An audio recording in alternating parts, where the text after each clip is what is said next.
നമ്മൾ കഴിഞ്ഞ ക്ലാസ്സിൽ മൂന്നാമത്തെ ശ്ലോകത്തിൻ്റെ വ്യാഖ്യാനം വായിക്കാൻ വിട്ടു. 4 ശ്ലോകങ്ങളാണ് നമ്മൾ വായിച്ച് അവസാനിപ്പിച്ചത്. ആ മൂന്നാമത്തെ ശ്ലോകം കൂടെ വായിച്ച് അതിൻ്റെ വ്യാഖ്യാനവും കൂടെ വായിച്ചിട്ട് 5ാമത്തെ ശ്ലോകത്തിലേക്ക് പ്രവേശിക്കാം. നചാന്യതന്യച്ചിന്മാത്രം ക്വചിത് കിഞ്ചന കസ്യചിത് സർവാനുഭവസാദൃശ്യേ കീദൃശീ നാമ സാന്യത. നച അന്യത് ചിന്മാത്രം.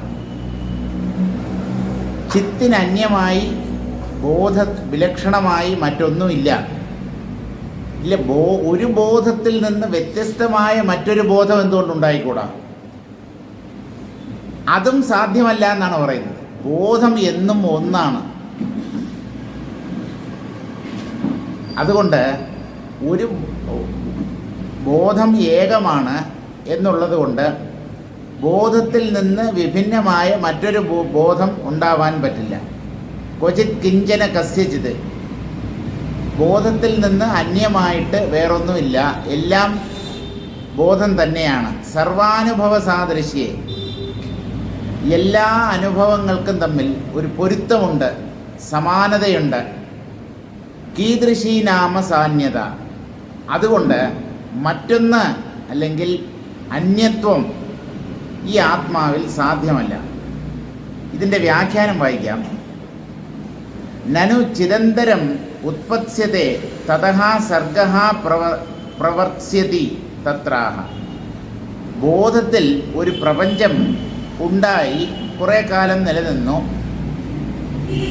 നശിച്ചു. അടുത്ത സൃഷ്ടി സംഭവിക്കുന്നത് മറ്റൊരു ബോധത്തിൽ എന്തുകൊണ്ടായിക്കൂടാ? വേറൊരു ചൈതന്യത്തിൽ നിന്ന് എന്തുകൊണ്ട് ഈ സൃഷ്ടി ഉണ്ടായിക്കൂടാ എന്ന് ചോദിച്ചാൽ, അങ്ങനെ വേറൊരു ബോധം എന്ന് പറഞ്ഞൊരെണ്ണം ഇല്ല, ഉണ്ടാവാൻ പറ്റില്ല. ബോധം എപ്പോഴും ഒന്ന് തന്നെയാണ്, ഒന്നിൽ കൂടുതൽ ബോധങ്ങളില്ല. ന ചേതി ഔത്തരകാലിക്യാഹ ചിതഃ പൂർവചിതോ ഭേദഃ കിം.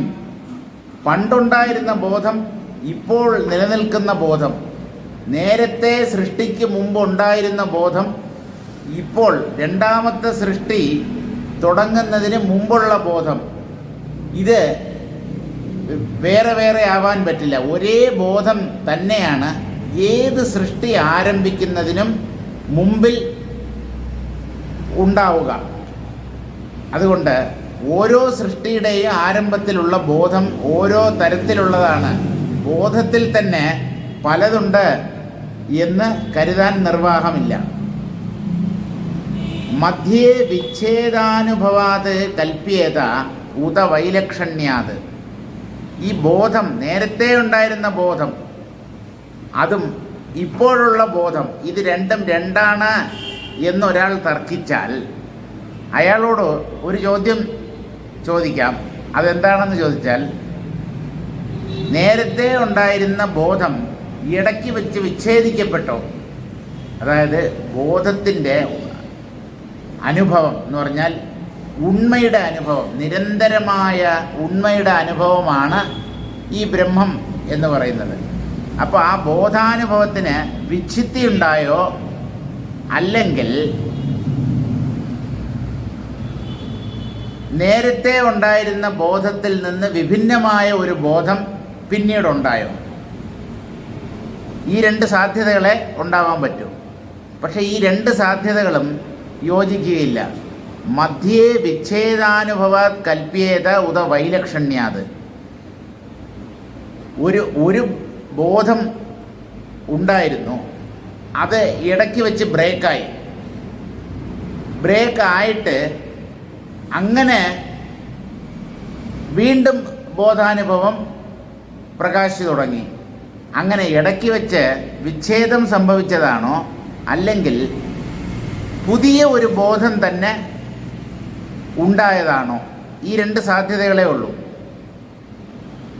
നതാവത് വിച്ഛേദാനുഭവാത് അനുഭവസ്യൈവ ചിത്വാത് തത് സദ്ഭാവേ വിച്ഛേദ അസിദ്ധേഹ. ഇതൊക്കെ യുക്തിയെ മാത്രം അടിസ്ഥാനമാക്കിയിട്ടുള്ള ചർച്ചകളാണ്. വിച്ഛേദം സാധ്യമല്ല. ബോധത്തിൽ ഇടയ്ക്ക് വിട്ടുപോവുക അല്ലെങ്കിൽ ഒരു വിച്ഛിത്തി ഉണ്ടാവാൻ പറ്റില്ല. നതാവത് വിച്ഛേദ അനുഭവാത്. ബോധത്തിൽ വിച്ഛേദം സംഭവിക്കുന്നു എന്ന് പറഞ്ഞാൽ അനുഭവം വിച്ഛേദിക്കപ്പെടുന്നു എന്നാണ്. ബോധമെന്ന് പറയുന്നത്, ബ്രഹ്മം എന്ന് പറയുന്നത് അനുഭവമാണ്. അപ്പോൾ ആ അനുഭവത്തിൽ വിച്ഛേദം എന്ന് പറഞ്ഞാൽ അനുഭവത്തിൽ വിച്ഛേദം ഒരിക്കലും ഉണ്ടാവാൻ പറ്റില്ല.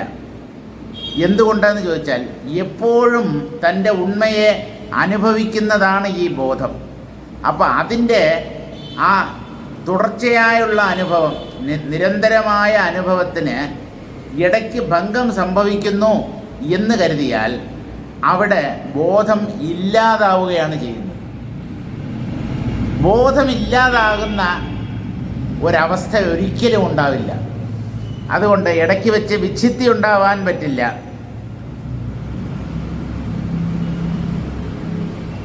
അനുഭവത്തിൽ വിച്ഛിത്തി അല്ലെങ്കിൽ വിച്ഛേദം സംഭവിക്കുന്നു എന്ന് പറഞ്ഞാൽ ചിത്തിൻ്റെ ഉണ്മയ്ക്ക് വിച്ഛേദം സംഭവിക്കുന്നു എന്നാണ്. ചിത്തിൻ്റെ തുടർച്ചയായ അനുഭവത്തിന് വിച്ഛേദം സംഭവിക്കുന്നു എന്ന് പറഞ്ഞാൽ ചിത്ത് നശിക്കുന്നു എന്നാണ് അതിൻ്റെ അർത്ഥം. ചിത്ത് നശിക്കാത്ത ഒന്നായതുകൊണ്ട് ആ സാധ്യത നമുക്ക് തള്ളിക്കളയാം. ഇനി നേരത്തെ ഉണ്ടായിരുന്ന ഒരു ബോധം, അതിൽ പ്രപഞ്ചം ഉള്ളതുപോലെ തോന്നി, ആ പ്രപഞ്ചം കുറച്ചു കാലം നിലനിന്നു, എന്നിട്ട് ആ പ്രപഞ്ചം ലയിച്ചുപോയി. അതോടുകൂടി ആ ബോധത്തിൻ്റെ കാര്യം കഴിഞ്ഞു. അടുത്ത സൃഷ്ടിക്ക് മുമ്പ് പുതിയ ഒരു ബോധമാണ് ഉണ്ടാവുന്നത്, പുതിയ ഒരു ബ്രഹ്മം എന്ന് കരുതിക്കൂടെ എന്ന് ചോദിച്ചാൽ അത് സാധ്യമല്ല. നാഭി വൈലക്ഷണ്യം അചിത്വാപത്തേഹേ. നേരത്തെ ഒരു ബോധമുണ്ടായിരുന്നു, അതിൽ നിന്ന് വിഭിന്നമായ മറ്റൊരു ബോധമാണ് അടുത്ത സൃഷ്ടിക്ക് കാരണം എന്ന് കരുതിയാൽ ബോധം നശിക്കുന്നു എന്നാണ് അതിൻ്റെ അർത്ഥം. ബോധം നശിക്കുന്നു എന്ന് പറഞ്ഞാൽ അത് ജഡമായി മാറുന്നു എന്നാണ് അർത്ഥം. ഒരു വസ്തുവിൻ്റെ സ്വരൂപം തന്നെ ഇല്ലാതാവുക എന്ന് പറഞ്ഞാൽ ആ വസ്തു ഇല്ലാതാവുക എന്നാണ്. അഗ്നിയുടെ ചൂടും പ്രകാശവും അഗ്നിക്ക് നഷ്ടമായി എന്ന് കരുതിയാൽ അഗ്നി അല്ലാതായി തീരും, മറ്റൊന്നായി മാറും. അതുപോലെ ബോധത്തിൻ്റെ തുടർച്ചയായ അനുഭവത്തിന് തടസ്സം അല്ലെങ്കിൽ വിച്ഛേദം സംഭവിക്കുന്നു എന്ന് കരുതിയാൽ ബോധം അചിത്ത് അല്ലെങ്കിൽ ജഡമായി മാറുന്നു എന്ന് പറയുന്നതിന് തുല്യമാണ്. ബോധം ഒരിക്കലും ജഡമാകാൻ സാധ്യമല്ല. സർവാംശേ അനുഭവസ്യ പൂർവോത്തരകാലയോ സാദൃശ്യേ സാ അന്യതാ ഭിന്നതാ കീദൃശീ നാമ. ബോധത്തിൻ്റെ അനുഭവം എപ്പോഴും ഒരുപോലെയാണ്.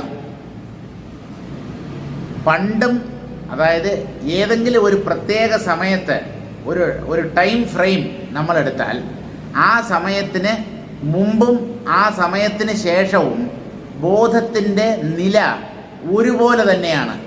അതായത് ഇപ്പോൾ ഒരു സമയം എടുക്കുന്നു, നമ്മളിപ്പോൾ 12 മണി എന്ന സമയത്തെ അംഗീകരിച്ചാൽ 12 മണിക്ക് മുമ്പുണ്ടായിരുന്ന ബോധവും 12 മണിക്ക് ശേഷം ഉണ്ടായിരുന്ന ബോധവും രണ്ടാവാൻ പറ്റില്ല. കാരണം ബോധം തുടർച്ചയായ ഒന്നാണ്, നിരന്തരമായി എപ്പോഴും തൻ്റെ ഉണ്മയെ അനുഭവിക്കുന്ന ഒന്നാണ്. അതുകൊണ്ട് അതിന് പൂർവ്വകാലം ഉത്തരകാലം അങ്ങനെയുള്ള ഭേദമില്ല, എപ്പോഴും അത് ഒരുപോലെ തന്നെ സ്ഥിതി ചെയ്യുന്നു. അതുകൊണ്ട് ബോധത്തിൽ നാനാത്വം സംഭവിക്കാൻ സാധ്യതയില്ല. പണ്ടുണ്ടായിരുന്ന ഒരു ബോധം, ഇടയ്ക്കുണ്ടായിരുന്ന വേറൊരു ബോധം, ഇപ്പോഴുള്ള ബോധം മറ്റൊന്ന്, അങ്ങനെ ഒന്നിൽ കൂടുതൽ ബോധം അല്ലെങ്കിൽ ചൈതന്യം ഒരിക്കലും സാധ്യമല്ല. ഈ ബോധം ഒന്നായിരിക്കുന്നത് കൊണ്ടാണ് അനുഭവങ്ങൾക്ക് സമാനതകൾ ഉണ്ടാവുന്നത്. ഈ പ്രപഞ്ചം ഒരാവർത്തനമാണ്. ഈ പ്രപഞ്ചം ഇതിനു മുമ്പ് പല പ്രാവശ്യം ഇതുപോലെ തന്നെ ആവർത്തിക്കപ്പെട്ട് കഴിഞ്ഞു. നമ്മളറിയുന്നില്ല എന്നേ ഉള്ളൂ. ആ ഭൂസുണ്ടോപാഖ്യാനത്തിൽ നമ്മൾ വായിച്ചതാണ്, എത്രയോ വേദവ്യാസന്മാർ വേദങ്ങളെ വിഭജിക്കുന്നത് ഞാൻ കണ്ടു എന്നാണ് പറയുന്നത്. അതുപോലെ എത്രയോ രാമന്മാർ അവതരിക്കുന്നതിന് ഞാൻ സാക്ഷിയായിരുന്നു എന്നൊക്കെ പറയുമ്പോൾ താൻ ബോധമായി നിന്നുകൊണ്ടാണ് ആ ഭൂസുണ്ടൻ എന്ന് പറയുന്ന മഹർഷി, അദ്ദേഹം ഒരു കാക്കയുടെ രൂപത്തിലാണ് സ്ഥിതി ചെയ്തിരുന്നത്. ശരീരം കാക്കയുടെ ശരീരമാണ്, പക്ഷേ അങ്ങേയറ്റത്തെ ബ്രഹ്മജ്ഞാനിയാണ്. പ്രപഞ്ചത്തിൻ്റെ ഉത്പത്തി സ്ഥിതി ലയങ്ങൾക്ക് താൻ സാക്ഷിയായിരുന്നതിനെ അദ്ദേഹം വർണ്ണിച്ച് കേൾപ്പിക്കുകയാണ് വസിഷ്ഠ മഹർഷിയോട്. അപ്പോൾ ആ ബോധം തുടർച്ചയായ ഒന്നാണ്, നൈരന്തര്യമുള്ള ഒന്നാണ്. അതുകൊണ്ട് ഒന്നിൽ കൂടുതൽ ബോധങ്ങൾ അല്ലെങ്കിൽ നേരത്തെ ഉണ്ടായിരുന്നതിൽ നിന്ന് വിഭിന്നമായ അന്യമായ മറ്റൊരു ബോധം ഇപ്പോഴുണ്ട് എന്ന് കരുതാൻ നിർവാഹമില്ല. ബോധത്തിൽ ഭേദം സാധ്യമല്ല. ഒരു തരത്തിലുള്ള ഭേദത്തെയും തന്നിൽ വെച്ചു പൊറുപ്പിക്കാത്തതാണ് ഈ പരമാത്മാവ്, ബ്രഹ്മം. അതുകൊണ്ട് ദ്വൈതം എന്ന് പറഞ്ഞാൽ പല ബോധങ്ങൾ ഒരിക്കലും ബ്രഹ്മത്തിൽ സാധ്യമല്ല. അളീകേത്യർത്ഥ, അങ്ങനെ പല ബോധങ്ങൾ ഉള്ളതായി തോന്നുന്നത് ഭ്രമം കാരണമായിട്ടാണ്. ഒരു വ്യക്തിയുടെ ഉള്ളിലുള്ള ബോധം അല്ലെങ്കിൽ ഒരു ശരീരത്തിൻ്റെ ഉള്ളിലുള്ള ബോധം മറ്റൊരു ശരീരത്തിൻ്റെ ഉള്ളിലും അതേ ബോധം തന്നെ, പക്ഷേ അയാൾ വേറെ ഞാൻ വേറെ എന്ന് വിചാരിക്കുന്നത് അജ്ഞത കാരണമായിട്ടാണ്. അത് ഒരു ഭ്രമം കൊണ്ട് സംഭവിക്കുന്നതാണ്.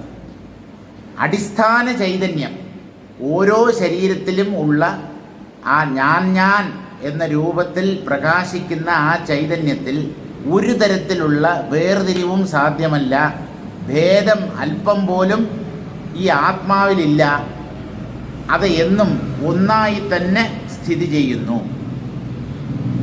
ഇനി നമുക്ക് 5-ാമത്തെ ശ്ലോകം വായിക്കാം. ശരീരനാശേനാശ്ചേച്ചിന്മാത്രസ്യ തദുച്യതാം ഹർഷസ്ഥാനേ വിഷാദഃ കിം മരണേ സംസൃതിക്ഷയേ. ശരീരനാശേനാശ്ചേത് ചിന്മാത്രസ്യ, ശരീരം നശിക്കുമ്പോൾ ആത്മാവ് അല്ലെങ്കിൽ ബോധം നശിക്കുന്നു എന്ന് ഒരാൾ തർക്കിക്കുകയാണ്. ദേഹനാശത്തിൽ ആത്മനാശം സംഭവിക്കുന്നു എന്ന് കരുതിയാൽ അവിടെ വാസ്തവത്തിൽ നമ്മൾ സന്തോഷിക്കുകയാണ് വേണ്ടത്. എന്തുകൊണ്ടെന്നോ, ദേഹം നശിക്കുമ്പോൾ ചൈതന്യവും നശിക്കുന്നു എന്ന് പറയുമ്പോൾ പുനർജനിക്കാൻ ആളില്ല. പുനർജനിച്ചാലേ ഉള്ളൂ വീണ്ടും ഇവിടെ വന്ന് പലതരത്തിലുള്ള ദുഃഖങ്ങളും ദുരിതങ്ങളും ഒക്കെ അനുഭവിക്കേണ്ടി വരുന്നത്. ശരീരം നഷ്ടമാകുമ്പോൾ ശരീരത്തിനുള്ളിലുണ്ടായിരുന്ന ചൈതന്യവും നഷ്ടമാകുന്നു എന്ന് പറഞ്ഞാൽ അവിടെ അതോർത്ത് നിങ്ങൾ ആഹ്ലാദിപ്പിൻ. കാരണം ഇവിടുന്ന് രക്ഷപ്പെടാമല്ലോ പെർമനൻ്റായിട്ട്. ഒരു തരത്തിലുള്ള മോക്ഷമാണത്. അപ്പം സന്തോഷിക്കാനുള്ള സന്ദർഭമാണ്, അടിച്ചു പൊളിക്കാനുള്ള സന്ദർഭമാണ് എന്ത് മരണം. ഇവിടെ ആളുകൾ മരിക്കുമ്പോൾ മറ്റുള്ളവർ എന്ന് പറഞ്ഞാൽ മരിക്കാൻ പോകുന്നവർ, മരിച്ചവരെ ഓർത്ത് മരിക്കാൻ പോകുന്നവർ കരയുന്നു, ദുഃഖിക്കുന്നു.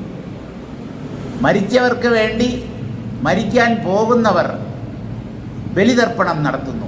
അതല്ലേ ശരിക്കും സംഭവിക്കുന്നത്? ഈ സന്യാസ ആശ്രമം സ്വീകരിക്കുമ്പം ഒരു പരിപാടിയുണ്ട്, ആത്മപിണ്ഡം. അതായത് ഞാൻ നശിച്ചു, ഞാൻ മരിച്ചുപോയി എന്ന് പറഞ്ഞ് തനിക്ക് തന്നെ പിണ്ഡം വയ്ക്കുക. സാധാരണ ഒരാൾ മരിച്ചു കഴിഞ്ഞാൽ മക്കളാണ് ഈ പിണ്ഡപ്രദാനം ചെയ്യുന്നത്. അതായത് നേരത്തെ ഉണ്ടായിരുന്ന സന്യാസം എന്ന് പറയുന്നത് ഒരു പുതിയ ജന്മമാണ്. നേരത്തെ ഉള്ള ആ പേരുകാരൻ, അതുകൊണ്ടാണ് പേര് പോലും മാറ്റിക്കളയുന്നത്. സന്യാസ നാമം സ്വീകരിക്കുന്നത് അതുകൊണ്ടാണ്. അതായത് പഴയ ഓരോ ഓർമ്മകളും തൻ്റെ ഉള്ളിൽ ഉണ്ടാവാൻ പാടില്ല.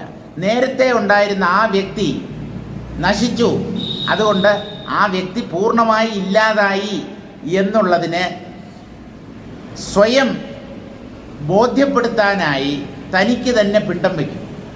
അങ്ങനെ ആത്മപിണ്ഡം വെച്ചിട്ടാണ് സന്യാസിയായിട്ട് വീട് വിട്ടിറങ്ങുന്നത്.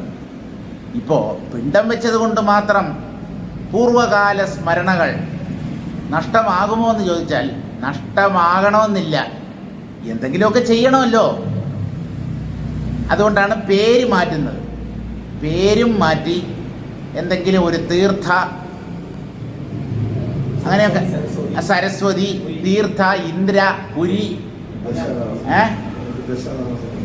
ദശനാമങ്ങളുണ്ട്. ദശനാമി എന്നാണ് ആ സമ്പ്രദായത്തിന് പറയുന്നത്. ഇപ്പോൾ വിദ്യാരണ്യ തീർത്ഥർ, ഭൂമാനന്ദ തീർത്ഥർ.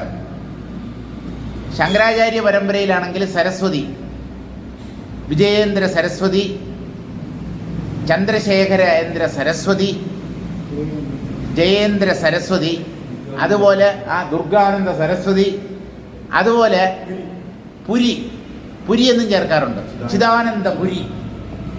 അതൊക്കെ സർനെയിമാണ് ഈ സന്യാസ. അപ്പോൾ വേറൊരു ഇത് ഇപ്പം ആനന്ദ, സ്വാമി ചിന്മയാനന്ദ, ഗിരിയുണ്ട്.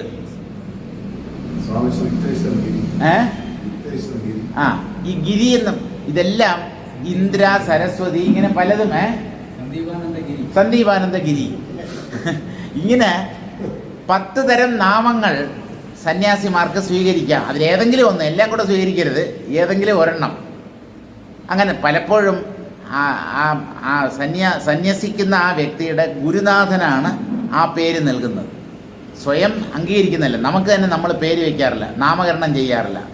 നമുക്ക് പേര് വെച്ചത് നമ്മുടെ അച്ഛനമ്മമാരോ അതുപോലെ നമ്മുടെ ഗുരുനാഥനോ ഒക്കെയാണ്. പിന്നെ ഇരട്ട പേര് വെക്കുന്നത് നമ്മുടെ ഫ്രണ്ട്സുണ്ട്, നമ്മുടെ സ്വന്തക്കാരുണ്ട്. അവരൊക്കെ നമുക്ക് ഇരട്ട പേര് ചാർത്തി തരും. അല്ലാതെ ഒരാൾ സ്വയം നാമകരണം ചെയ്യാറില്ല. അപ്പോൾ ശരീരനാശേ നാശശ്ചേത്, ശരീരം നശിക്കുമ്പോൾ ചൈതന്യത്തിന് നാശം സംഭവിക്കുന്നു എന്ന് പറഞ്ഞാൽ അത് എങ്ങനെയുള്ള നാശമാണ് എന്ന് നിങ്ങൾ വ്യക്തമാക്കണം. ശരീര വിലക്ഷണമാണ് ഈ ആത്മാവ്. അത് ശരീരം നശിക്കുമ്പോൾ എങ്ങനെ നശിക്കും? ആത്മാവ് ശരീരമായിരുന്നെങ്കിൽ ശരീരനാശത്തിൽ ആത്മാവിന് നാശം സംഭവിക്കുമായിരുന്നു. പക്ഷേ ഈ ആത്മാവ് ശരീരവിലക്ഷണമാണ്. എൻ്റെ ശരീരം എന്ന് അനുഭവിക്കുന്നത് ഈ ആത്മാവാണ്. അപ്പോൾ എൻ്റെ എന്ന് പറയുമ്പോൾ അത് ഞാനാവാനുള്ള സാധ്യതയില്ല, തീരെയില്ല. എൻ്റെ വീട്, എൻ്റെ ഭാര്യ, എൻ്റെ കുട്ടികൾ, എൻ്റെ മേശ, എൻ്റെ പണം എന്നൊക്കെ പറയുമ്പോൾ അതൊന്നും ഞാനാവാൻ സാധ്യതയില്ല. അതൊക്കെ എൻ്റേതുകളാണ്. എൻ്റേതുകൾ ഞാനാവാൻ പറ്റില്ല.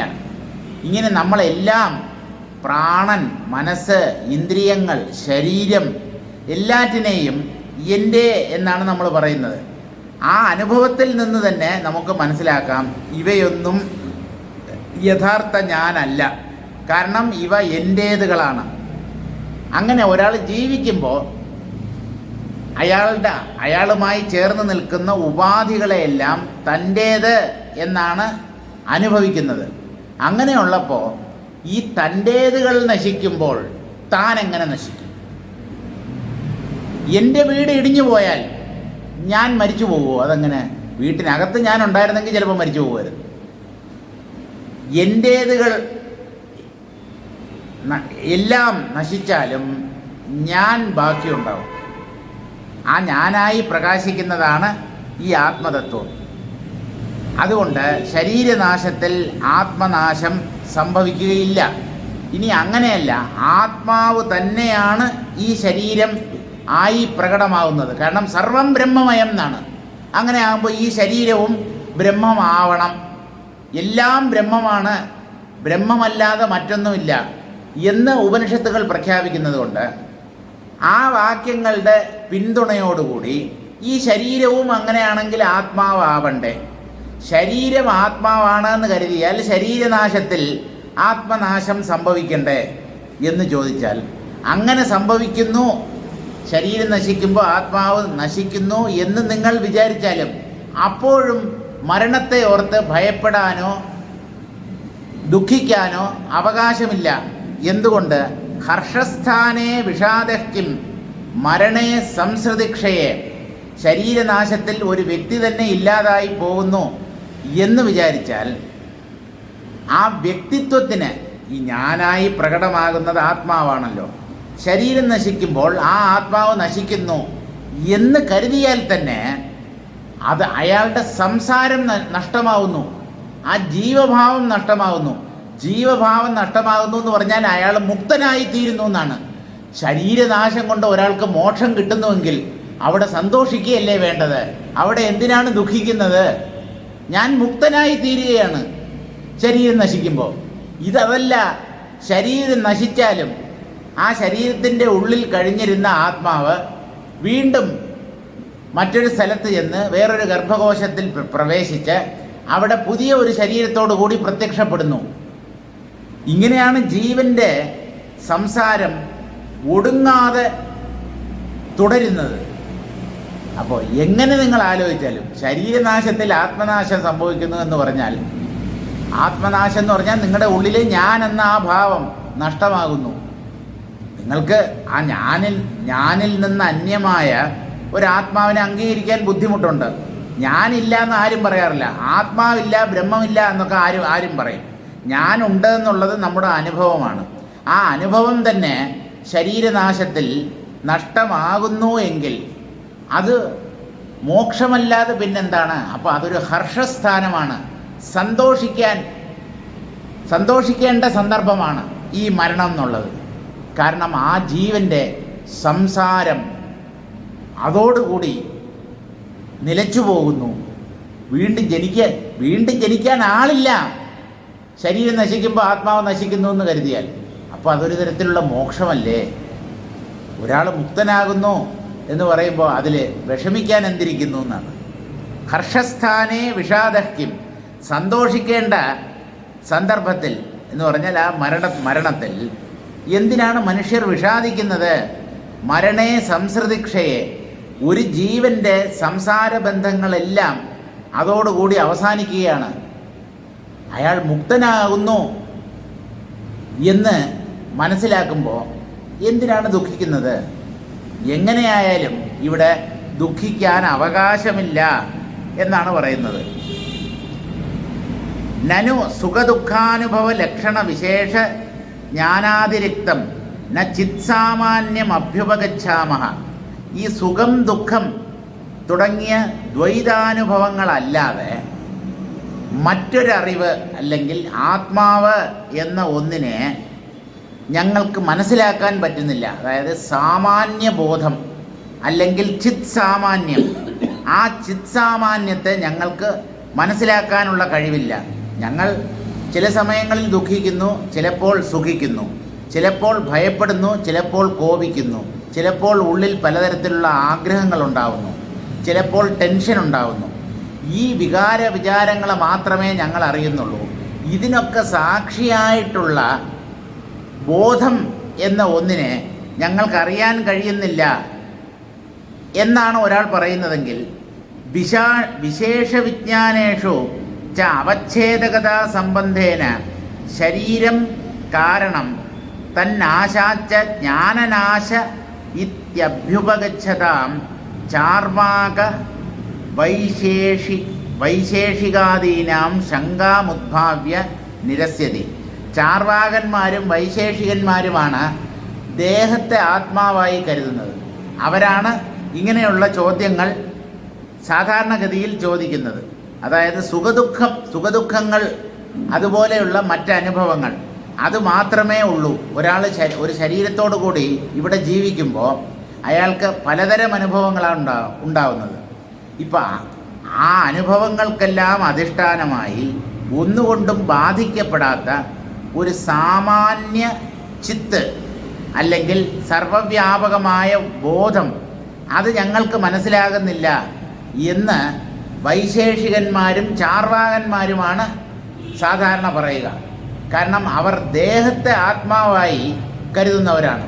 അവർക്ക് ശരീരഭിന്നമായ ഒരു ആത്മാവിനെ ഉൾക്കൊള്ളാൻ കഴിയുന്നില്ല. അപ്പം അവരുടെ അങ്ങനെയുള്ള സംശയങ്ങൾക്ക് എന്താണ് മറുപടി എന്ന് ചോദിച്ചാൽ, വിശേഷ വിജ്ഞാനം, സുഖം മാറി ദുഃഖം, ദുഃഖം മാറി സുഖം, ഈ അനുഭവങ്ങൾ ഓരോന്നും മാറി മാറി വരികയാണ്. പക്ഷേ ഈ അനുഭവങ്ങളെല്ലാം ഒരേ വ്യക്തിക്കാണ്. ഒരു വ്യക്തിയുടെ ജീവിതത്തിൽ അയാൾ അനുഭവിക്കുന്ന എല്ലാ അനുഭവങ്ങളും ഞാൻ എന്ന കേന്ദ്രബിന്ദുവിനെ ആസ്പദമാക്കിയാണ് സംഭവിക്കുന്നത്. എല്ലാം എൻ്റെ അനുഭവമാണ്.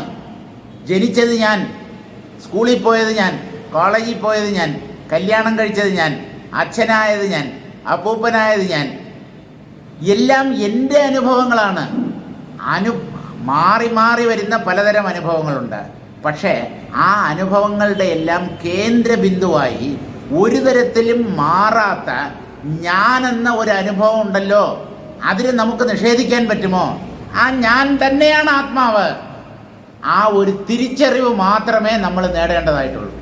ഞാനെന്നുള്ള അനുഭവം ഉണ്ട്, യാതൊരു സംശയവും ഉണ്ടാകാത്ത ഒരനുഭവമാണ്. ഞാനിൻ്റെ അസ്തിത്വത്തെ ആർക്കും സംശയിക്കാൻ കഴിയില്ല. അപ്പോൾ വിശേഷപ്പെട്ട അറിവുകൾ എന്ന് പറഞ്ഞാൽ മാറി മറിയുന്ന അറിവുകൾ, അനുഭവങ്ങൾ നമുക്കുണ്ട്. അവ ഓരോന്നും പ്രത്യേകമാണ്. സുഖം മാറിയാണ് ദുഃഖം ഉണ്ടാകുന്നത്, ദുഃഖം മാറി സുഖമുണ്ടാകുന്നു. അതുപോലെ കാമം, ക്രോധം, ലോഭം, മോഹം, ഒരു വികാരം ഉണ്ടാകുമ്പോൾ അത് മാത്രമേ നമ്മുടെ മനസ്ഥലത്തിൽ തങ്ങി നിൽക്കുന്നുള്ളൂ. അത് മാറിയിട്ടാണ് അടുത്ത വികാരം ഉണ്ടാകുന്നത്. പക്ഷേ ഈ വികാരങ്ങളുടെ എല്ലാം സാക്ഷിയായി ഒരു മാറ്റവും കൂടാതെ ഒന്ന് നമ്മുടെ ഉള്ളിലുണ്ടല്ലോ, അതാണ് ഈ ഞാൻ. ആ ഞാനെന്ന് പറയുന്നത് ബ്രഹ്മത്തിൻ്റെ പ്രകടനമാണ്. പരമാത്മാവ് ഈ ലോകത്തിൽ തന്നെ പ്രകടിപ്പിക്കുന്നത് ഞാൻ എന്ന അനുഭവമായിട്ടാണ്. ഇപ്പം നമുക്ക് ഞാനെന്നുള്ള അനുഭവമുണ്ട്, അത് പരമാത്മാവിൻ്റെ പ്രകടനമാണ്. അല്ലെങ്കിൽ ഈ ഞാൻ ബ്രഹ്മമാണ് എന്നുള്ള അറിവിൻ്റെ കുറവേ ഉള്ളൂ. ആ അറിവ് കൂടെ നേടിയാൽ പ്രശ്നം തീർന്നു. അഹം ബ്രഹ്മാസ്മി, അഹം എന്നുള്ള അനുഭവം ഉണ്ട്, ഞാനുണ്ട്. ആ അനുഭവം ഇപ്പോഴേ നമ്മുടെ ഉള്ളിലുണ്ട്. അത് ബ്രഹ്മമാണ് എന്നുകൂടെ അറിഞ്ഞാൽ പ്രശ്നം തീരും. ഇങ്ങനെ വിശേഷ വിജ്ഞാനങ്ങൾ ഓരോന്നും മാറി മാറി വരുന്നതാണ്. അവച്ഛേദകതാ സംബന്ധേന ശരീരം കാരണം. ശരീരത്തിൽ വേദന ഉണ്ടാകുന്നു, വേദന മാറി വേദന ഇല്ലാത്ത ഒരവസ്ഥയുണ്ടാകുന്നു. ഇപ്പോൾ അനാരോഗ്യം, പിന്നീട് ആരോഗ്യം. ഇങ്ങനെ ശരീരത്തിലും മനസ്സിലുമുള്ള ഓരോ അനുഭവങ്ങളും മാറി മാറി സംഭവിക്കുന്നു.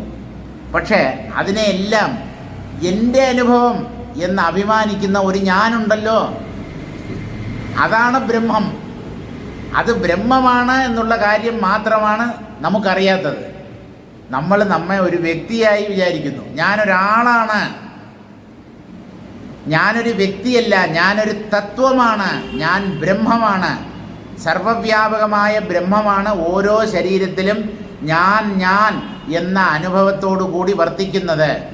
ആ ഒരു തിരിച്ചറിവ് കൂടെ നേടിക്കഴിഞ്ഞാൽ അറിവ് പൂർണ്ണമായി. ഞാനുണ്ട് എന്നുള്ളത് അറിവ് തന്നെയാണ്, പക്ഷേ അത് അപൂർണമായ അറിവാണ്. ഞാൻ തന്നെയാണ് സകല ശരീരങ്ങളിലും കുടികൊള്ളുന്നത് എന്ന അറിവ് നേടിയാൽ അത് അറിവിൻ്റെ പൂർണ്ണതയാണ്. അപ്പം ഈ ദ്വൈത അനുഭവങ്ങൾക്കെല്ലാം കാരണം ശരീരമാണ്.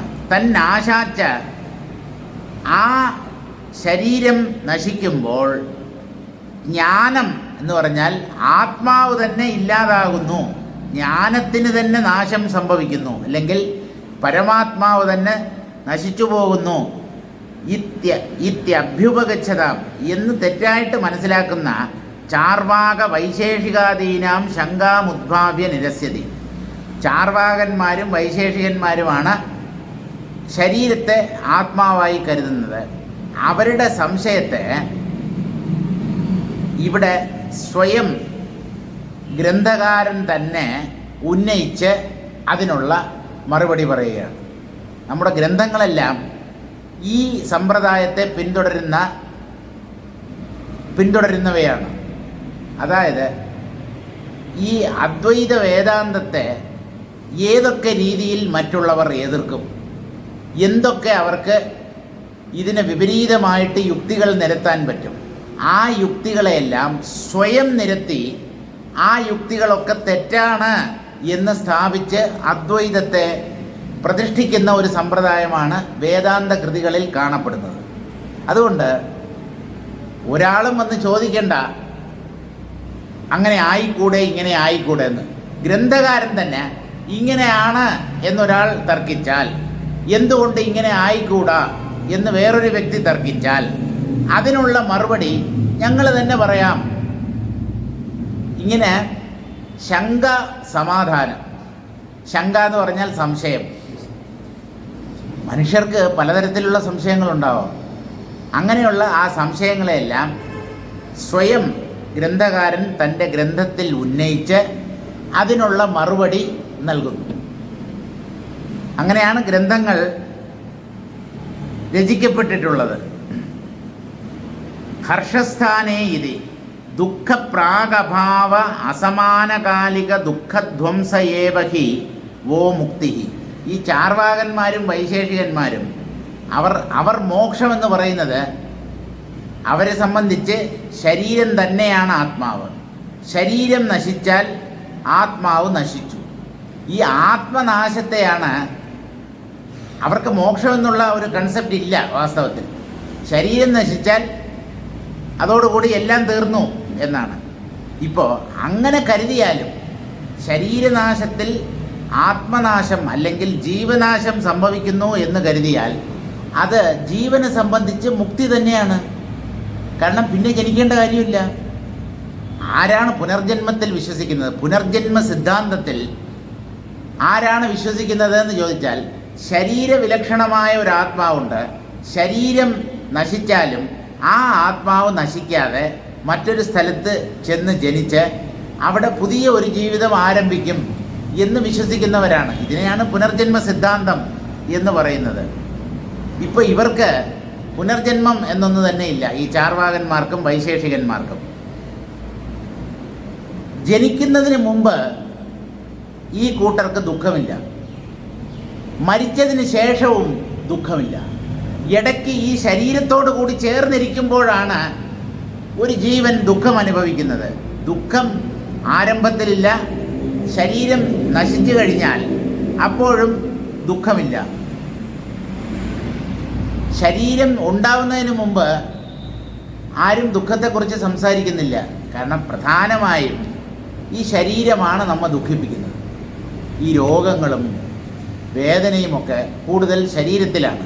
മനസ്സിലും ഉണ്ട് വേദന. ദുഃഖമെന്നുള്ളത് മനസ്ഥലത്തിലുള്ള ഒരു അനുഭവമാണെങ്കിലും ആ ദുഃഖാനുഭവങ്ങളുടെ അടിത്തറയായി വർത്തിക്കുന്നത് ശരീരമാണ്. പലരും ശരീരത്തെ ചൊല്ലിയാണ് വിഷമിക്കുന്നത്. വിശപ്പ്, ദാഹം, ക്ഷീണം, പിന്നെ വേദന, ശരീരത്തിൽ പലതരത്തിലുള്ള വേദനകൾ,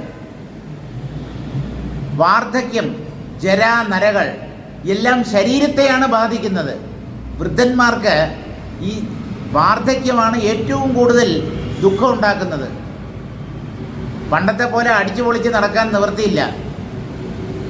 കാലിടറുന്നു, കണ്ണ് നേരെ, കാഴ്ചശക്തി നേരെയില്ല, ചെവി 50% ശ്രവണശക്തിയേ ഉള്ളൂ.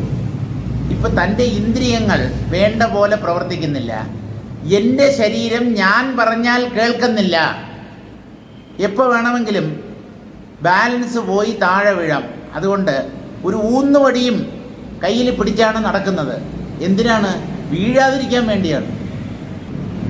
ശരീരം രൂപപ്പെടുന്നതിന് മുമ്പും ദുഃഖമില്ല, ശരീരം നശിച്ചു കഴിഞ്ഞാലും ദുഃഖമില്ല. കാരണം ശരീരം രൂപപ്പെടുന്നതിന് മുമ്പ് ആത്മാവ് തന്നെ ഇല്ല. അതാണ് ഈ ചാർവാകന്മാരുടെയും വൈശേഷികന്മാരുടെയും അഭിപ്രായം. ശരീരമാണ് അവരെ സംബന്ധിച്ച ആത്മാവ്. അപ്പോൾ ശരീരം ജനിക്കുന്നതിന് മുമ്പ് ആത്മാവില്ല. ആത്മാവില്ലെങ്കിൽ അവർക്ക് ദുഃഖമില്ല. ശരീരനാശത്തിൽ ആത്മാവ് നശിച്ചു പോവുകയും ചെയ്യും. അപ്പോഴും ദുഃഖത്തെ അനുഭവിക്കാൻ ആളില്ല. അപ്പം ഇങ്ങനെ ശരീരത്തെ തന്നെ ആത്മാവാണ് എന്ന് കരുതുന്നവർക്ക് ശരീരനാശത്തിലൂടെ മോക്ഷമാണ് അവർ നേടുന്നത്. സാച ദേഹനാശാത് ചിത്സാമാന്യനാശേ ഉത്തരത്ര ദേഹ ദുഃഖാദി സാധകാഭാവാദേവ സിദ്ധ്യതി. അതായത് ദേഹനാശത്തിൽ ആത്മനാശം സംഭവിച്ചാൽ ആ ശരീരത്തിൽ നിന്ന് പുറത്തു കടന്ന് മറ്റൊരു സ്ഥലത്ത് ജനിക്കാൻ ഒരാത്മാവ് ഇല്ല. കാരണം അവരെ സംബന്ധിച്ച് ദേഹമാണ് ആത്മാവ്. അപ്പം മറ്റൊരു ശരീരത്തിൽ പ്രവേശിച്ച് അവിടെ ഇരുന്നു കൊണ്ട് അടുത്ത ജന്മത്തിൽ പലതരം ദുഃഖങ്ങൾ അനുഭവിക്കേണ്ട ഗതികേടില്ല. ആർക്ക്? ഈ ചാർവാകന്മാരുടെ അഭിപ്രായത്തിൽ. അങ്ങനെ വിചാരിക്കുമ്പോൾ അത് തികച്ചും അഭികാമ്യമായ ഒരു സ്ഥിതിയാണ്. അപ്പോൾ മരിച്ചു പോവുക എന്ന് പറഞ്ഞാൽ അവിടെ ദുഃഖിക്കേണ്ട കാര്യമില്ല. അയാൾ എന്നേക്കുമായി സകല ദുഃഖങ്ങളിൽ നിന്നും മുക്തനാകുന്നു. മറ്റൊരു ശരീരത്തിൽ പ്രവേശിക്കാൻ ആത്മാവില്ലല്ലോ. ഈ ശരീരം നശിക്കുന്നതോടുകൂടി ആത്മാവും നശിച്ചു പോകുന്നു എന്നാണ് അവർ പറയുന്നത്. നഹി ചിതതിരിക്തം തത് സാധകമസ്തി. ചൈതന്യം എന്ന ഒന്ന് ശരീരവിലക്ഷണമായിട്ട് നിൽക്കാതെ പുനർജന്മം സാധ്യമല്ല. പുനർജനിക്കുന്നതേത്? മരിക്കാത്ത ഒന്നിന് മാത്രമേ പുനർജന്മം സാധ്യമാവുകയുള്ളൂ. ശരീരനാശത്തിൽ ആത്മാവ് നശിച്ചു പോകുന്നു എന്ന് കരുതിയാൽ പുനർജനിക്കാൻ ആളില്ല. അപ്പോൾ ഒരു തരത്തിലുള്ള മോക്ഷമല്ലേ? പുനർജന്മം ഇല്ലാത്ത അവസ്ഥയാണ് മോക്ഷം. അപ്പം അങ്ങനെ കരുതിയാലും ഇവർ മോക്ഷം നേടുന്നു എന്ന് വിചാരിക്കാം എന്നുള്ളത് കൊണ്ട് മരണത്തിൽ ദുഃഖിക്കേണ്ട കാര്യമില്ല. അവരുടെ വാദമുഖത്തെ അംഗീകരിച്ച് മരണത്തിൽ ദുഃഖിക്കേണ്ട കാര്യമില്ല എന്ന കാര്യത്തെ പറഞ്ഞു മനസ്സിലാക്കുകയാണ്. നച നിസ്സാധകോ അഗ്രിമദേഹ സിദ്ധ്യതി. പുതിയ ഒരു ശരീരം രൂപപ്പെടണമെങ്കിൽ അത് ആത്മാവിന് ചുറ്റുമാണ് പുതിയ ശരീരം രൂപപ്പെടുന്നത്. ഒരു ജീവൻ ഒരു ശരീരത്തിൽ മരിച്ച് മറ്റൊരു ശരീരത്തിലേക്ക് പ്രവേശിക്കുമ്പോൾ ആ ശരീരം അത് ഏതെങ്കിലും ഗർഭകോശത്തിലായിരിക്കും ഉണ്ടാവുക. ജനിക്കുക എന്ന് പറഞ്ഞാൽ ഏതെങ്കിലും ഗർഭാശയത്തിൽ മാത്രമേ ആ ജന്മം സാധ്യമാകൂ.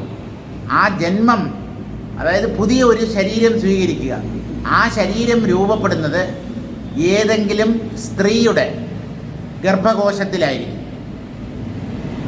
അല്ലെങ്കിൽ പക്ഷികൾ, മൃഗങ്ങൾ, അവയിലെല്ലാം സ്ത്രീ എന്നുള്ള ഇനമുണ്ടല്ലോ, ഫീമെയിൽ. ആൺസിംഹം, പെൺസിംഹം, ആൺപുലി, പെൺപുലി, ആൺകാക്ക, പെൺകാക്ക. എല്ലാറ്റിലും ഇപ്പോൾ പക്ഷികൾ മുട്ടയാണ് ഇടുന്നത്, മൃഗങ്ങളാണ് കുഞ്ഞുങ്ങളെ പ്രസവിക്കുന്നത്. എന്തായാലും മുട്ടയായിട്ടോ അല്ലെങ്കിൽ ഒരു ശിശുവായിട്ടോ ഏതെങ്കിലും ജീവിയുടെ ഗർഭകോശത്തിൽ ഒരു ജീവൻ പ്രവേശിച്ചേ പറ്റൂ. ആ ജീവൻ പ്രവേശിച്ചു കഴിഞ്ഞാലാണ് ആ ശരീരം വളരാൻ ആരംഭിക്കുന്നത്. ജഡം വളരില്ല. ജഡത്തിന് വളർച്ച സാധ്യമല്ല. ഒന്ന് വളരുന്നു, ഗർഭകോശത്തിലുള്ള ശിശു ക്രമേണ വളരുന്നു എന്നുള്ളത് കൊണ്ട് തന്നെ അതിൻ്റെ ഉള്ളിൽ ജീവനുണ്ട് എന്നാണ്. ആ ജീവൻ മാതാപിതാക്കൾ സൃഷ്ടിച്ചതല്ല. എവിടെയോ ഉണ്ടായിരുന്ന ഒരു ചൈതന്യം, ഒരു ജീവൻ ഈ മാതാവിൻ്റെ ഗർഭകോശത്തിൽ പിതൃബീജത്തിലൂടെ പ്രവേശിക്കുകയാണ് ചെയ്യുന്നത്. അത് അവിടെ ഇരുന്ന് വളരുന്നു. ഇതാണ് സംഭവിക്കുന്നത്. അപ്പോൾ വളർച്ച എന്നുള്ളത് ജീവൻ്റെ പ്രവേശത്തിനെ തുടർന്ന് സംഭവിക്കുന്നതാണ്. അപ്പോൾ പുനർജന്മം അല്ലെങ്കിൽ ഒരു പുതിയ ശരീരം ഉണ്ടാവണമെങ്കിൽ ആത്മാവ് ഉണ്ടായേ പറ്റൂ. നച തമ്പിന തത് സാധിക ചിത് സിദ്ധ്യതീതി മുക്തിഹേതോഹോ മരണാത് ഹർഷയേവ സ്യാത് ന വിഷാദ ഇത്യർത്ഥഃ. ഈ പുതിയ ഒരു ജീവൻ ഉണ്ടായാലേ പുനർജന്മം സാധ്യമാകൂ എന്ന് പറയുമ്പോൾ ആ ജീവൻ എന്ന് പറയുന്നത് ചൈതന്യമാണ്, ചിത്താണ്. ചൈതന്യ വിലക്ഷണമായ ഒരു ജീവൻ സാധ്യമല്ല. അതുകൊണ്ട് ആത്മാവുണ്ടെങ്കിലേ പുനർജന്മം അല്ലെങ്കിൽ ഒരു പുതിയ ശരീരം ഉണ്ടാവുകയുള്ളൂ. ഇപ്പോൾ ഈ ശരീരം നശിക്കുമ്പോൾ ആത്മാവ് നശിക്കുന്നു എന്ന ചാർവാകന്മാരുടെയും വൈശേഷികന്മാരുടെയും സിദ്ധാന്തത്തെ അംഗീകരിച്ചാൽ തന്നെ അവിടെ വിഷാദത്തിന് സ്ഥാനമില്ല, ദുഃഖിക്കേണ്ട കാര്യമില്ല. കാരണം ശരീരം നശിച്ചു, അതിൻ്റെ ഉള്ളിൽ ഇത്രയും കാലം ജീവിച്ചിരുന്ന ആത്മാവും നശിച്ചു, അവൻ രക്ഷപ്പെട്ടില്ലേ? പിന്നെ എന്തിനെ ഓർത്താ കരയുന്നത്? ഈ ബാഹുബലിയൊന്നും നടത്തണ്ട. ഇതൊക്കെ പുനർജന്മത്തിൽ വിശ്വസിക്കുന്നവരാണ് ഇതെല്ലാം ചെയ്യുന്നത്. ശരീരഭിന്നമായ ഒരാത്മാവുണ്ട്, അല്ലെങ്കിൽ ഒരു ജീവനുണ്ട്. അത് ഈ ശരീരത്തിൽ നിന്ന് പുറത്തു കടന്ന് ഏതോ ലോകത്തിൽ, പിതൃലോകമോ അങ്ങനെയുള്ള ഏതോ ലോകത്തിൽ ഇപ്പോഴും ബാക്കി നിൽക്കുന്നു, അവശേഷിക്കുന്നു. അത് ഇപ്പോഴും ബാക്കിയുണ്ട് എന്ന് വിശ്വസിക്കുന്നവരാണ് അതാത് ജീവനെ ഉദ്ദേശിച്ച് ബലിതർപ്പണവും മറ്റുമൊക്കെ നടത്തുന്നത്. പുനർജന്മത്തിൽ വിശ്വസിക്കാത്ത ഒരാൾ ഈ കർമ്മങ്ങളൊന്നും ചെയ്യുകയില്ല. അയാൾക്ക് ശരീരം തന്നെയാണ് ആത്മാവ്. ശരീരം നശിച്ചു, ആത്മാവ് നശിച്ചു. പിന്നെ ആരെ ഉദ്ദേശിച്ചാണ് ഈ കർമ്മങ്ങളൊക്കെ? എന്തെങ്കിലും ഒന്ന് ബാക്കിയുണ്ടാവണ്ടേ? ആ ആത്മാവിൻ്റെ തൃപ്തിക്ക് വേണ്ടിയാണല്ലോ നമ്മൾ ഇവിടെ മരണാനന്തര കർമ്മങ്ങളും അതുപോലെ ബലിതർപ്പണവും ഒക്കെ നടത്തുന്നത്. അപ്പോൾ എന്തെങ്കിലും ഒന്ന് ബാക്കി ഉണ്ടാവണം. ഉണ്ട് എന്ന് വിശ്വസിക്കുന്നവരാണ് ഇങ്ങനെയുള്ള കർമ്മങ്ങൾ ചെയ്യുന്നത്. ശരീരനാശത്തിൽ എല്ലാം നഷ്ടമാകുന്നു എന്ന് കരുതുന്നവൻ ഇങ്ങനെയുള്ള ഒരു ചടങ്ങും ചെയ്യത്തില്ല. കാരണം ശരീരം തീർന്നു. ആകപ്പാടെ ചെയ്യാൻ പറ്റുന്നത് ആ ശരീരത്തെ കൊണ്ടുപോയി കുഴിച്ചിടുകയോ അല്ലെങ്കിൽ കത്തിക്കുകയോ ചെയ്യുക. അതോടുകൂടി എല്ലാം കഴിഞ്ഞു. അപ്പോൾ എങ്ങനെയായാലും മരണത്തിലൂടെ ഒരു വ്യക്തിക്ക് മോക്ഷം ലഭിക്കുന്നു എന്ന് കരുതിയാൽ പോലും അവിടെ സന്തോഷിക്കുകയാണ് വേണ്ടത്. അവിടെ വിഷാദത്തിന് ഒരു പ്രസക്തിയുമില്ല. നച നാമ ശരീരസ്യ നാശേ നശ്യതി ചിന്നഭഃ ദേഹേ നഷ്ടേപി ബന്ധൂനാം മ്ലേച്ഛൈർദൃഷ്ടാ പിശാചതാം. ഇനി വേറെ ചില കാര്യങ്ങളാണ് വസിഷ്ഠ മഹർഷി പറയാൻ പോകുന്നത്. ഈ മരിച്ചുപോയ പ്രേതാത്മാക്കൾ മറ്റ് ശരീരങ്ങളിൽ, പ്രത്യേകിച്ച് ആ കുടുംബത്തിലുള്ള മറ്റ് വ്യക്തികളുടെ ശരീരത്തിൽ പ്രവേശിച്ച് സംസാരിക്കുകയും പണ്ട് നടന്ന കാര്യങ്ങളൊക്കെ പറയുകയും ഒക്കെ ചെയ്യുന്നതായിട്ട് നമ്മൾ കേട്ടിട്ടുണ്ട്. കണ്ടിട്ടില്ലെങ്കിലും ചിലർ കണ്ടിട്ടും ഉണ്ടാവും. അതായത് ഒരു വ്യക്തിയുടെ അമ്മൂമ്മ ആ വ്യക്തിയുടെ പേരക്കുട്ടിയുടെ ഉള്ളിൽ പ്രവേശിച്ച് അമ്മൂമ്മ സംസാരിക്കുന്നത് പോലെ സംസാരിക്കുകയാണ്.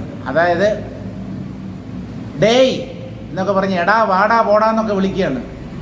ശരീരം കൊച്ചുകുട്ടിയുടെ ശരീരമാണ്. ഒരിക്കലും ആ കുട്ടി മുതിർന്നവരെ വാടാ പോടാ എന്നൊന്നും വിളിക്കത്തില്ല. അപ്പം അങ്ങനെയൊക്കെ ഒരു വ്യക്തി സംസാരിക്കുമ്പോൾ ആ ശരീരത്തിനുള്ളിൽ മറ്റൊരാത്മാവ് പ്രവേശിച്ചിരിക്കുന്നു എന്ന് സ്വാഭാവികമായും നമ്മൾ ചിന്തിക്കാൻ നിർബന്ധിതരാകുന്നു. അതുപോലെയുള്ള ഒരു സന്ദർഭമാണ് പറയുന്നത്. നചനാമ ശരീരസ്യ നാശേ നശ്യതി ചിന്നഭഃ. ശരീരം നശിക്കുമ്പോൾ ചിദാകാശത്തിന് നാശം സംഭവിക്കുന്നില്ല, ചൈതന്യം നശിക്കുന്നില്ല. കാരണം അത് ദേഹമല്ല. ദേഹത്തിനകത്ത് അത് വസിക്കുന്നതായി കരുതിയാൽ പോലും ദേഹം നശിക്കുമ്പോൾ ആ ചൈതന്യം പുറത്തു കടക്കുകയാണ് ചെയ്യുന്നത്. അതിന് നാശം സംഭവിക്കുന്നില്ല. ദേഹേ നഷ്ടേപി ബന്ധൂനാം മ്ലേച്ഛൈർദൃഷ്ടാ പിശാചത. ഒരു വ്യക്തി മരിച്ച അയാളുടെ ശരീരത്തെ കത്തിച്ചു കളഞ്ഞാലും ആ മരിച്ച വ്യക്തിയുടെ ബന്ധുക്കൾ അവർക്ക് അത്ര ലോലമായ മനസ്സാണ് ഉള്ളതെങ്കിൽ അങ്ങനെയുള്ള വ്യക്തികളുടെ ശരീരത്തിൽ പിശാചുക്കൾ അല്ലെങ്കിൽ ബാധയുടെ രൂപത്തിൽ ഈ മരിച്ചുപോയവർ പ്രവേശിച്ച് സംസാരിക്കുകയും മറ്റും ചെയ്യുന്നതായി രേഖപ്പെടുത്തപ്പെട്ടിട്ടുണ്ട്. അപ്പം അതിൻ്റെ അർത്ഥം ആ വ്യക്തി ശരീരമല്ല എന്നല്ലേ? ശരീരത്തെ കത്തിച്ചു കളഞ്ഞു, എന്നിട്ടും അയാൾ ഏതോ ഒരു സൂക്ഷ്മ രൂപത്തിൽ ബാക്കി നിൽക്കുന്നു എന്നല്ലേ അതിൻ്റെ അർത്ഥം? ഇങ്ങനെ പിശാച് എന്ന് പറഞ്ഞാൽ ശരീരമില്ലാത്ത ജീവൻ എന്നർത്ഥം. അതിനെയാണ് പിശാചെന്ന് പറയുന്നത്. ശരീരം നഷ്ടപ്പെട്ട ജീവൻ, പരേതാത്മാക്കൾ, പ്രേതാത്മാക്കൾ എന്നൊക്കെ പറയും. ജീവനോടുകൂടി ഇരിക്കുമ്പോഴാണ് നമ്മൾ ഒരാളെ ഭയപ്പെടേണ്ടത്. ഈ മരിച്ചവരെ നമ്മൾ ഭയപ്പെടേണ്ട ഒരു കാര്യവുമില്ല. ജീവനോടെ ഇരിക്കുമ്പോഴാണ് അവനെ ഏറ്റവും കൂടുതൽ നമ്മെ ഉപദ്രവിക്കാൻ പറ്റുന്നത്. മരിച്ചു പോയി കഴിഞ്ഞാൽ അവന് ശരീരം തന്നെ ഇല്ല, അവൻ നമ്മെ എന്ത് ചെയ്യാൻ? പക്ഷേ ഇതൊക്കെ അനാവശ്യമായ നമ്മുടെ ഉള്ളിൽ പല ഭയങ്ങളും ഉണ്ട്. കാരണം ഈ പിശാചുക്കൾക്ക് പല ശക്തികളുമുണ്ട്. അവരുടെ ആ ശക്തികൾ പ്രയോഗിച്ച് ജീവിച്ചിരിക്കുന്നവർക്ക് അവർ എന്തെങ്കിലുമൊക്കെ ഉപദ്രവം ഉണ്ടാക്കും എന്നൊക്കെ ജീവിച്ചിരിക്കുന്നവർ ഭയപ്പെടുന്നു. അതുകൊണ്ടാണ് ഈ പിശാചുക്കളെയൊക്കെ ഭയപ്പെടുന്നത്. വാസ്തവത്തിൽ ജീവിച്ചിരിക്കുന്നവരെയാണ് ഭയപ്പെടുന്നത്. ഞാൻ പറയുന്നത്, ഒരു ശവത്തിൻ്റെ ഒപ്പം അതിൻ്റെ അടുത്ത് കിടക്കാൻ വാസ്തവത്തിൽ നമ്മൾ ഭയപ്പെടേണ്ട കാര്യമേ ഇല്ല. അതേസമയം ജീവിച്ചിരിക്കുന്ന ഒരാളാണെങ്കിൽ അവൻ രാഖി രാമായണം നമ്മുടെ കയ്യിലുള്ളത് മുഴുവൻ അടിച്ചുകൊണ്ട് പോയാൽ, പക്ഷേ നമുക്ക് ശവത്തിൻ്റെ അടുത്ത് കിടക്കാനാണ് ഭയം. ജീവനുള്ള ഒരു വ്യക്തിയുടെ അടുത്ത് കിടക്കാൻ നമുക്ക് ഭയമില്ല. ഇതൊക്കെ എന്ന് പറഞ്ഞാൽ നമ്മുടെ തെറ്റിദ്ധാരണകളാണ്. അപ്പോൾ ശരീരം നഷ്ടമായാൽ പോലും ആ മരിച്ച വ്യക്തിയുടെ ബന്ധുക്കൾ അവരുടെ അനുഭവത്തിൽ ഈ വ്യക്തികൾ വീണ്ടും പ്രത്യക്ഷപ്പെടുന്നതായി കാണപ്പെടുന്നുണ്ട്. അതായത് പിശാചുക്കളായി, ബാധയായി മരിച്ചുപോയ വ്യക്തികൾ ശരീരങ്ങളിൽ പ്രവേശിക്കുന്നതായി കാണപ്പെടുന്നുണ്ട്. തർഹ്യസ്തു തഥേത്യാശയ മുഖം വ്യാദദാനസ്യ ആശാം ഛിനത്തി നചേതി. ഇപ്പൊ ശരീരവിലക്ഷണമായ ഒരു ആത്മാവുണ്ട് എന്ന് വേദാന്തികൾ പറയുമ്പോൾ ഈ വൈശേഷികന്മാരും ചാർവാകന്മാരും അത്ഭുതത്തോടുകൂടി വാ പിളർന്നുകൊണ്ടാണ് അങ്ങനെയുള്ള കാര്യങ്ങളൊക്കെ അവർ കേൾക്കുന്നത്. കാരണം അവരതിലൊന്നും വിശ്വസിക്കുന്നില്ല. ഇങ്ങനെയൊന്നുണ്ടോ? ശരീര ഭിന്നമായ ഒരു ആത്മാവ്, അത് ശരീരനാശത്തിൽ നശിക്കുന്നില്ല എന്നൊക്കെ കേൾക്കുമ്പോൾ എന്തോ ഒരു അത്ഭുതം ജനിപ്പിക്കുന്ന ഒന്നായിട്ടാണ് അവർ ഈ കാര്യങ്ങളെ കേൾക്കുന്നത്. അപ്പം അങ്ങനെ വാപിളർന്ന് നിൽക്കുന്ന ഈ വൈശേഷികന്മാരോട് വേദാന്തി പറയുകയാണ്, പ്രായേണ ഹി പിശാചാഹ ബന്ധൂനേവ ബാധന്തെ. മിക്കവാറും ഈ പിശാചുക്കൾ അല്ലെങ്കിൽ പരേതാത്മാക്കൾ ആ കുടുംബത്തിലുള്ള ഏതെങ്കിലും വ്യക്തിയുടെ ശരീരത്തിലാണ് പ്രവേശിക്കുന്നത്. അപരിചിതന്മാരുടെ ഉള്ളിൽ സാധാരണ ഈ ബാധയൊന്നും പ്രവേശിക്കാറില്ല. ചില ദുഷ്ടശക്തികൾ എന്നൊക്കെ നമ്മൾ പറയും. സാധാരണഗതിയിൽ ഒരു വ്യക്തി മരിച്ചു പോയാൽ ആ വ്യക്തിയുമായി അടുത്ത ബന്ധമുള്ള ആ കുടുംബത്തിലുള്ള മറ്റ് വ്യക്തികളുടെ ഉള്ളിലാണ് ഈ പരേതാത്മാക്കൾ പ്രവേശിക്കുന്നത്.